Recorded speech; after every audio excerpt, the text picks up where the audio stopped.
ഇത്രയധികം കാലതാമസമെടുത്തു ഇങ്ങനെയൊരു പ്രഖ്യാപനം കേന്ദ്ര ആഭ്യന്തര മന്ത്രാലയത്തിന്റെ ഭാഗത്തുനിന്ന് ഉണ്ടാകാൻ എന്നതാണ് ഏറ്റവും ശ്രദ്ധേയമായിട്ടുള്ള കാര്യം. അവിടെയാണ് രാഷ്ട്രീയമായിട്ടുള്ള ഏതെങ്കിലും നീക്കങ്ങളാണോ ഇങ്ങനെ ഒരു അവഗണന വയനാടിനോട് കാണിക്കാൻ വഴി തുറന്നത് എന്നതടക്കമുള്ള വിമർശനങ്ങൾ റവന്യൂ മന്ത്രിയും അതോടൊപ്പം മുഖ്യമന്ത്രിയും സർക്കാരിന്റെ മറ്റ് പ്രതിനിധികളൊക്കെ ഉന്നയിക്കുന്ന തരത്തിലേക്ക് കാര്യങ്ങൾ എത്തിച്ചിരിക്കുന്നത്. ഒരു കാര്യം ഉറപ്പാണ്, റവന്യൂ മന്ത്രി ജില്ലാ പഞ്ചായത്ത് പ്രസിഡന്റ് ഷംസാദ് മരക്കാർ ഇപ്പോൾ ടെലിഫോൺ ലൈനിൽ ഉണ്ട്. ശ്രീ ഷംസാദ്, നേരത്തെ തന്നെ ഈ ദുരന്തം ഉണ്ടായതിന് തൊട്ടു പിന്നാലെ തുടർച്ചയായി ചർച്ച ചെയ്യപ്പെട്ട ഒന്നാണ് എന്തുകൊണ്ട് കേന്ദ്ര സർക്കാർ അതിതീവ്ര വിഭാഗത്തിൽ ഈ ദുരന്തത്തെ പെടുത്തുന്നില്ല എന്ന്.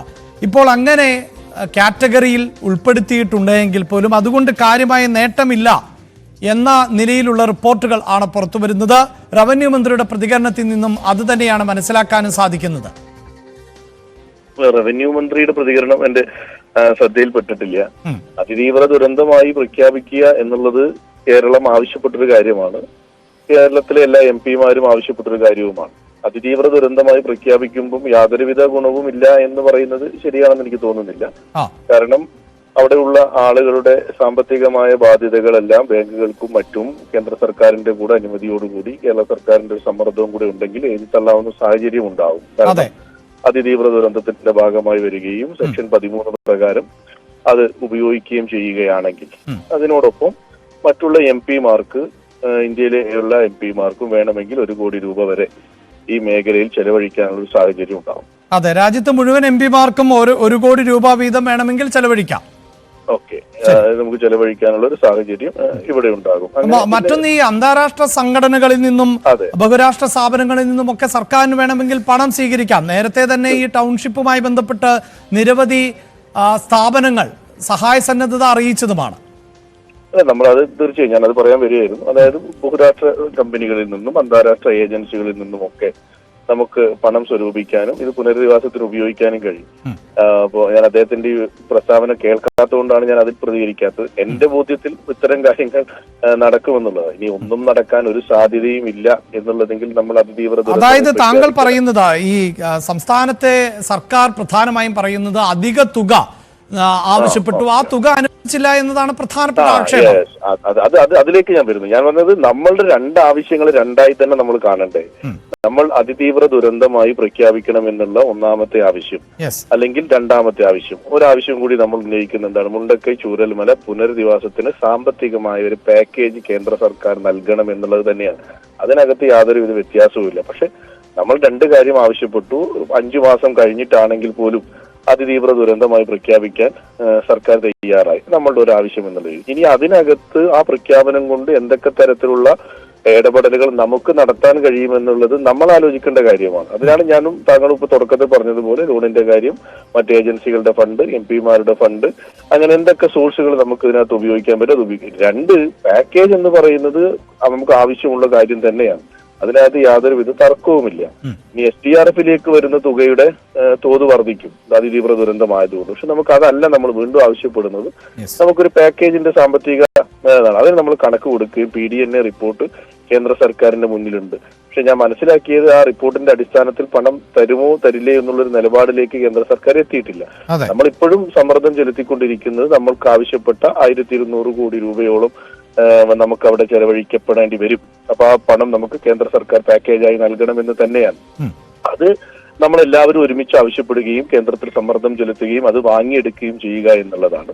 അതിനുള്ള ശ്രമം നമ്മൾ തുടരണം. പക്ഷെ ഒരു അതിതീവ്ര ദുരന്തം എന്ന് നമ്മൾ പ്രഖ്യാപിക്കാൻ L1, L2, L3 കാറ്റഗറിയിൽ എവിടെയാണ് ഉൾപ്പെടുത്തേണ്ടത്? L1, L2 നമുക്ക് പറ്റില്ല, L3 അതിതീവ്ര ദുരന്തം അതിൽ ഉൾപ്പെടുത്താൻ നമ്മൾ ആവശ്യപ്പെടുകയും അത് കിട്ടി. ഇനി അതിന്റെ കാര്യങ്ങൾ നമ്മൾ ചെയ്യണം. കേന്ദ്ര സർക്കാരിൽ നിന്ന് വാങ്ങിയെടുക്കാനുള്ളത് ചെയ്യുകയും ചെയ്യണം. അതിനോടൊപ്പം ഈ പാക്കേജ് നമുക്ക് ഉണ്ടാക്കിയെടുക്കുന്ന അത് ഇതേപോലൊരു സമ്മർദ്ദം, ഈ ഒരു സമ്മർദ്ദം എന്ന് ഞാൻ പറയുന്നത് ഇപ്പോ 5 മാസം എടുത്തു കേന്ദ്ര സർക്കാർ ഇതൊന്നും അതിതീവ്ര ദുരന്തമായി കണക്കാക്കാൻ.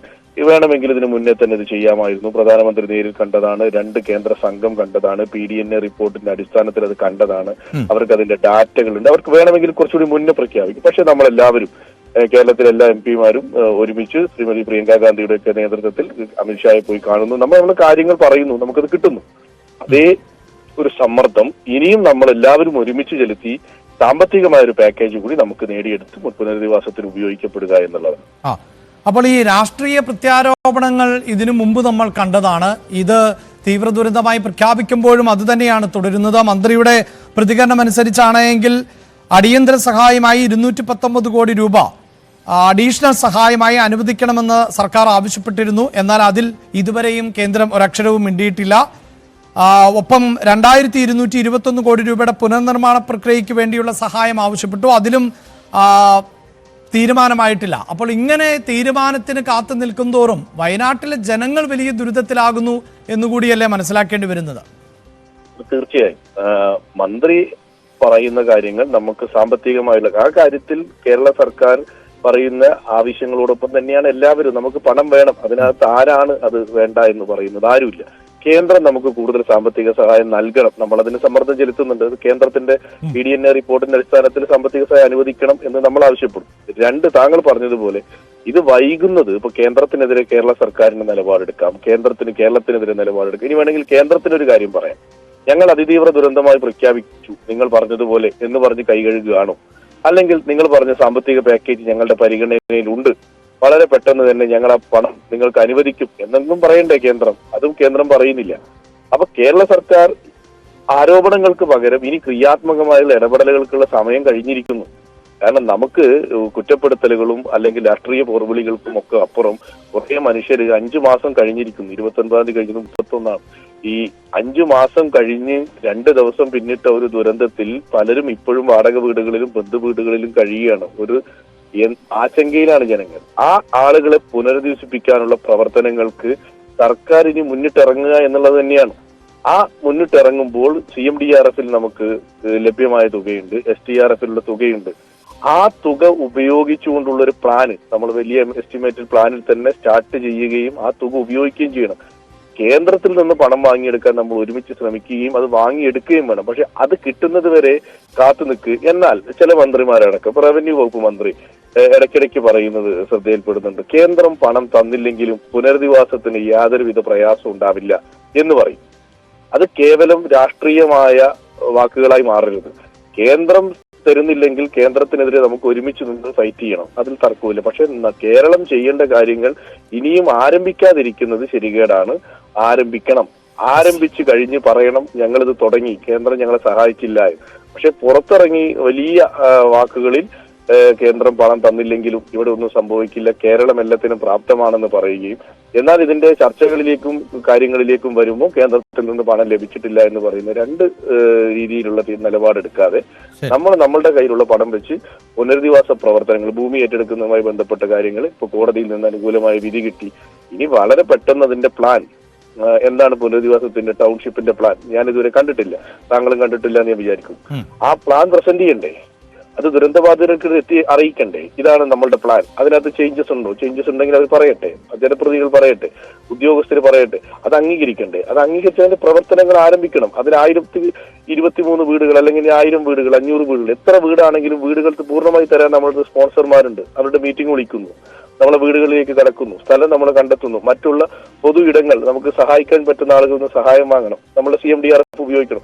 കേന്ദ്രത്തിൽ നിന്ന് പണം വാങ്ങാൻ നമ്മൾ ഒരുമിച്ച് നിൽക്കണം. തന്നില്ലെങ്കിൽ അതിനെ രാഷ്ട്രീയപരമായി തന്നെ നേരിടണം. പക്ഷെ അത് തരുന്നില്ല അല്ലെങ്കിൽ അതിന്റെ കാലതാമസത്തിന്റെ കാരണത്തിൽ ഒന്നും ചെയ്യാതിരിക്കുന്നത് ശരിയല്ല. യെസ്, വളരെ നന്ദി ശ്രീ ഷംസാദ് മരക്കാർ ഞങ്ങളോട് പ്രതികരിച്ചതിന്.